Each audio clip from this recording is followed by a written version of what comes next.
I am a spender. I'm not a saver, am I? This is it. Oh, no. We're learning. This is a therapy session as well. How would you describe your relationship with money in one word? Recovering. In a couple, you have a spender and a saver.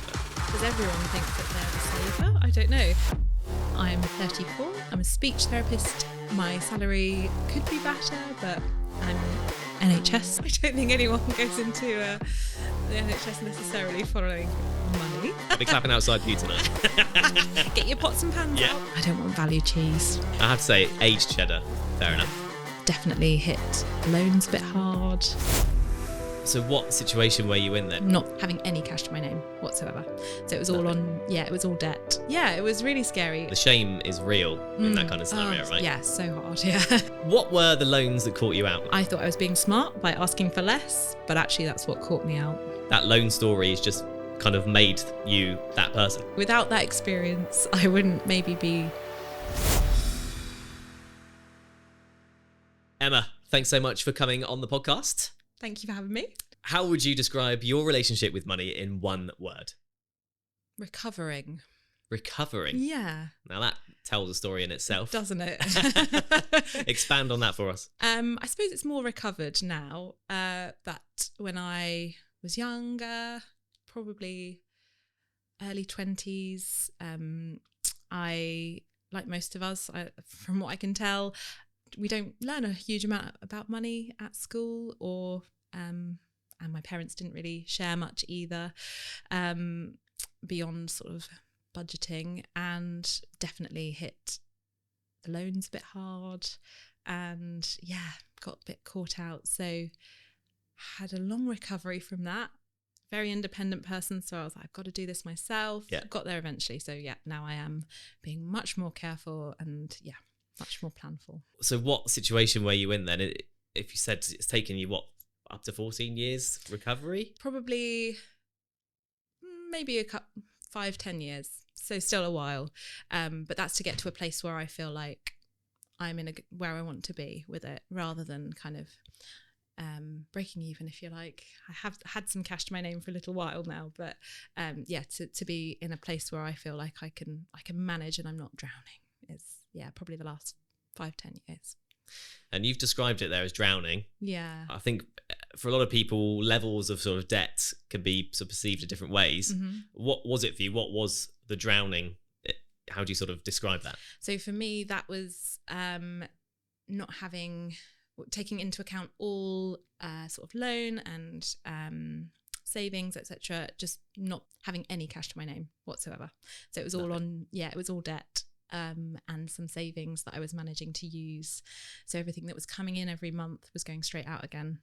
And I was kind of just living on the savings for a while, which, took a while to... It's a scary place to be. Yeah, it was really scary. I was lucky in that I had sort of a supportive network around me. So I was able to kind of manage it well as best I could. I was probably a bit too proud and should have come forwards about it sooner, either to like my parents or someone, but I didn't. It's the shame, isn't it? I guess I didn't want to. And there's that inherent part of me that feels like I've got to do it independently. So a couple of reasons why maybe I didn't share when I should have done. Yeah. But it's like you say, the shame is real in that kind of scenario, right? Yeah, so hard, yeah. Like anything where you can't afford something, it's mad. Yeah. What were the loans that caught you out? I'm really intrigued as to what you decided to get loans out for. Yeah, it wasn't a payday loan or anything crazy. I thought I was being sensible, and I went to the bank and I wanted a little bit of extra cash to cover me whilst I was travelling, and hadn't taken into account that I didn't just need the extra cash for whilst I was travelling, but you probably need a bit more than that in order to cover you until you're earning enough again and your savings are topped up again. So I thought I was being smart by asking for less, but actually that's what caught me out. Oh, really? Yeah. That's something you don't hear. You'd think that less is better to be indebted by, but definitely. you needed more. Yeah.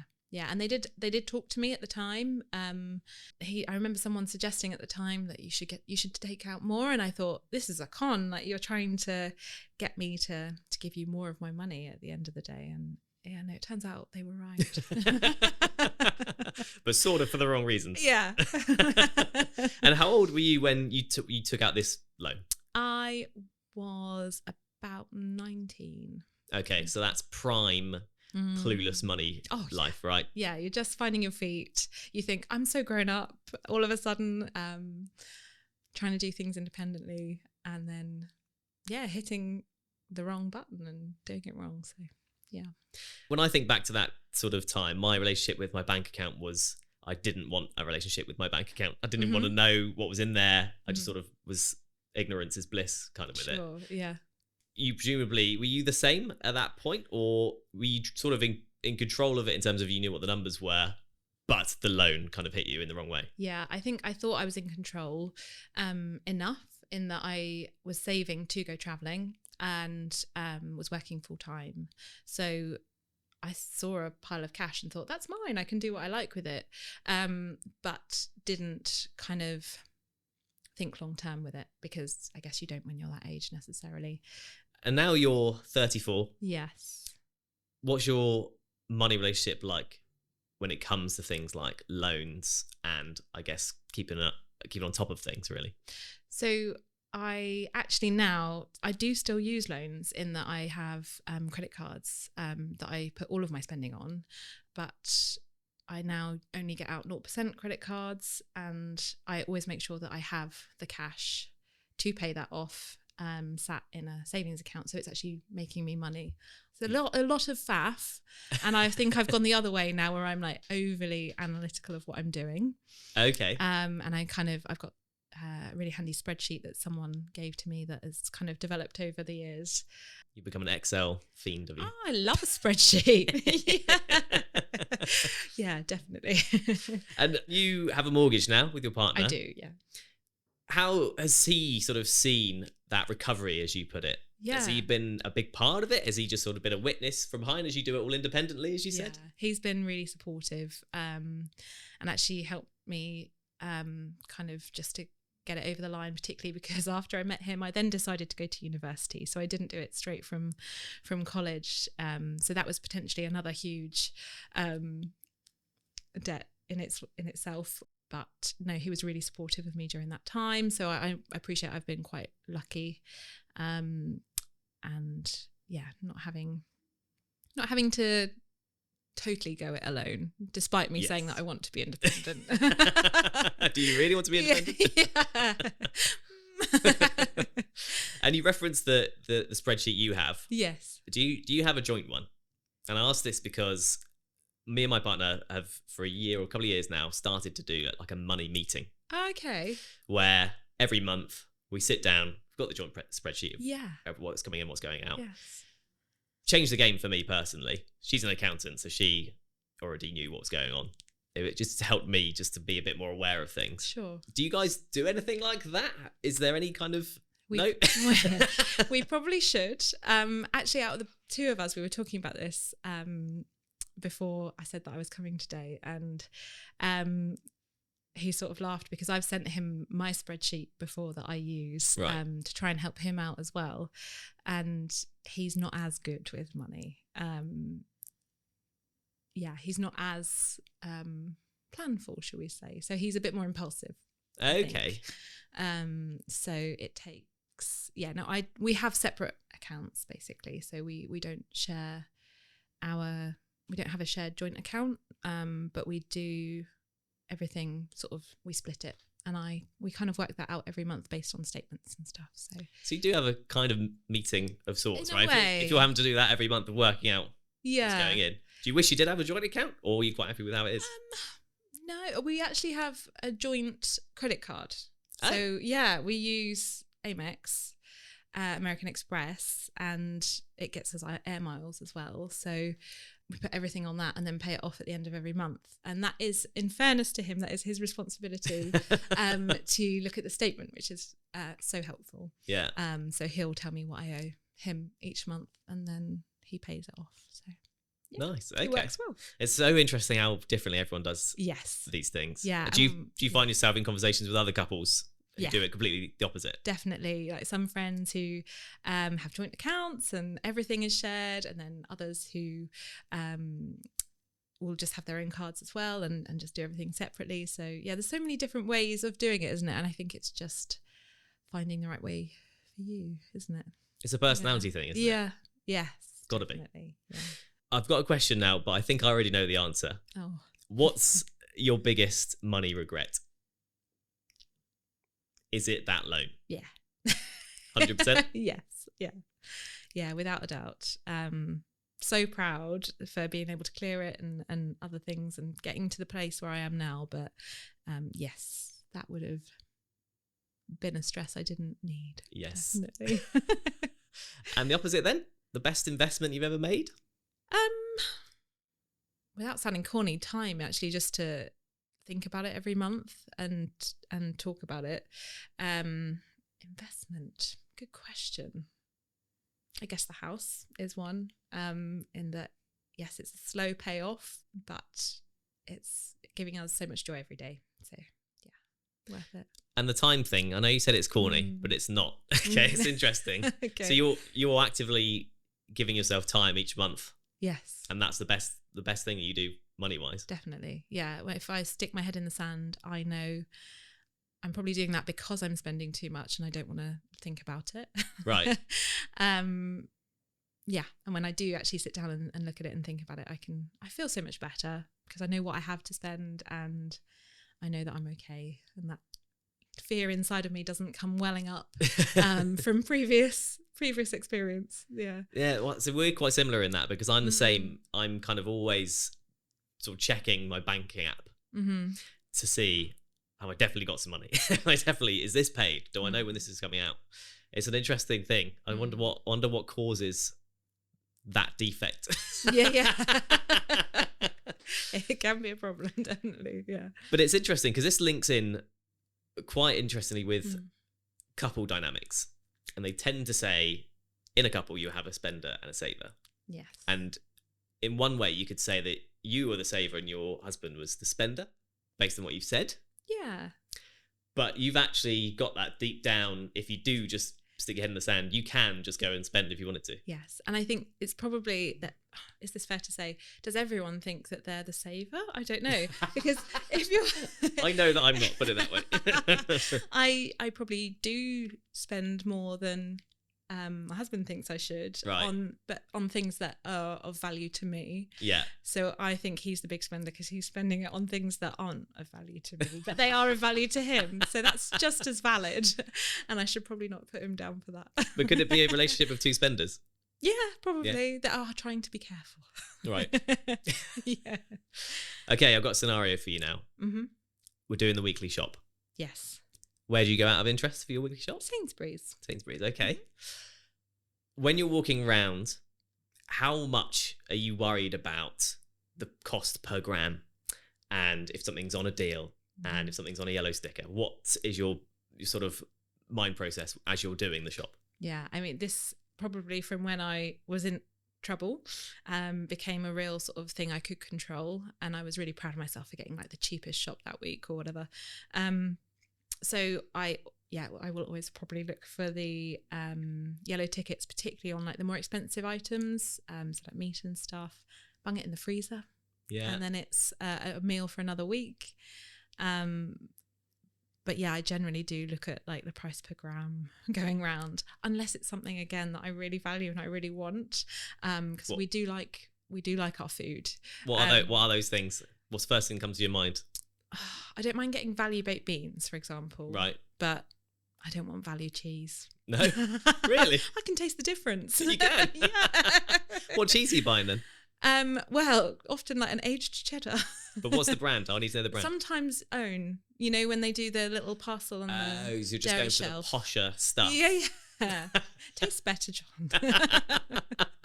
I have to say, aged cheddar. Fair enough. Tangy. Extra mature. Yeah. Yeah, exactly. Yeah. And that's interesting, the yellow sticker thing, because people often separate yellow stickers from that kind of value mindset. Mm-hmm. In that, you know, oh, it's a treat. You know, you see chocolate dessert and think, oh, it's on a yellow sticker, I'll have it. Okay. But you sort of actively seeking it. Yes. All the time. Yeah, because I think we're quite good at, I make a very strict list. Yeah. And we are only getting what's on the list. Yeah. Does that always happen? Does that always work? Sometimes we'll treat ourselves to like a snack or something. Right. But yeah, generally we do stick to that. So yeah, I am looking for the yellow stickers on the things that I was either already going to buy, or stuff that I think that will keep. I can use that another time. Okay, smart. Another scenario for you then. Okay. You get a message from your boss. You've got £1,000 bonus. Love the work you've been doing this month, Emma. Oh, thanks. Here's £1,000. Yes. What goes through your mind? Where is that money going? First thought. Oh, I don't want to admit. It's probably something that I want to buy for myself. Yeah. Like, if you've seen a nice pair of trainers or or some work on the house, maybe we're going through that stage at the moment. So whether I could use it to put towards that. But generally, if I haven't spent it, or if I only spend a portion of it, which probably would be the case, then I put the rest into a savings account, like for a holiday or something. Okay, so you'll spend first then in that scenario? Yes. Spend first, save whatever's left? Yeah. Okay, nice. Yeah. I am a spender. I'm not a saver, am I? This is it. Oh, no. We're learning. Oh, We're learning. This is a therapy session as well. Now, when it comes to work, did you follow the passion or follow the money? Obviously, the passion. Yeah. I don't think anyone goes into the NHS necessarily following the money. Which sounds like I'm really slating on it. No, I really love my job, and I'm very lucky to say that, because I know work can be a really hard place to turn up to every day when it's not good. And yeah, it can be stressful, but no, I love my job. It's, for me, the values are helping other people and that. Mainly that. Helping other people. And are you sort of waiting or hoping for the money to catch up, or just accepting it's never going to get there? That would be ideal. But I think we all know that's probably not going to happen. Thinking ahead a little bit, I have thought about doing some private work, sort of splitting my time so that is a little bit more lucrative. But I don't think I can fully give up my NHS work, just because, the values that are there for it. That's what we want to hear. Yeah. Oh, good. I'll be clapping outside for you tonight. Get your pots and pans out. I've got a deep question for you now, Emma. Okay. If there was one money conversation you could have with someone else that would improve your life the most, what would that conversation be, and who would it be with? This is going to be a really boring answer, but only because I'm really struggling to have a conversation with someone right now. Okay. I'm that controlling that I'm thinking ahead to my pension. Yeah. I'm not at pension age, I hope you can tell. I really want to speak to someone about where my money would serve me best for the future. And it's really hard to find someone to talk to within our organisation on a one-to-one. So my sister's in this very same situation. Oh, really? Yeah, I think it must be a 30s thing. Yeah. You get to your 30s and you're like, oh, actually, maybe I should be thinking about what happens later in life. Absolutely. I think it's also that thought of like, oh, do I want to still be doing this job when I'm 80? Yeah. So, we might have to. That realisation, well, there is that. And I would like to know the answer. Yeah. Definitely. Well, you're the second person to mention pensions when I asked that question. Interesting. On the podcast. So it's not, it can't be that boring. No, fine, good. Now, as you know, Emma, this is not really an advice podcast. Sure. But I like to ask everyone for one golden nugget of money advice. What would yours be to anyone, general bit of money advice, to see them through? Sure. I think we've probably touched on a couple of bits, haven't we? But I think time and a good spreadsheet goes a long way. Time and a good spreadsheet. Yeah. Just paying attention to it, giving it the time. Not I wouldn't check necessarily every day, because I think it can become a bit addictive. But certainly giving it the time at least every month, every couple of weeks or so, just to look at what's going on and check where you want to be. Give it. It's interesting, at the start of the podcast, you said your money relationship has recovered. Or recovered. Recovered, let's go. Yeah, more optimistic. And that kind of shows really well, right? You kind of talked quite openly about your spending kind of nature. It's built in. If you're given £1,000, first thing is buy something. Yeah, I didn't realise that all this time. But actually, like you say, you've got a strong foundation. Yes. Like you will put some of that in savings. Yeah. And do you think it is just that loan story has just kind of made you that person? Quite possibly. Yeah. Definitely. Silver linings. Yeah, absolutely. Without that experience, I wouldn't maybe be where I am now. So yeah, that's a nice way to reflect on it. Thank you. You're welcome. I'm less shamed now. Emma, thanks so much for being on the podcast. Thank you for having me.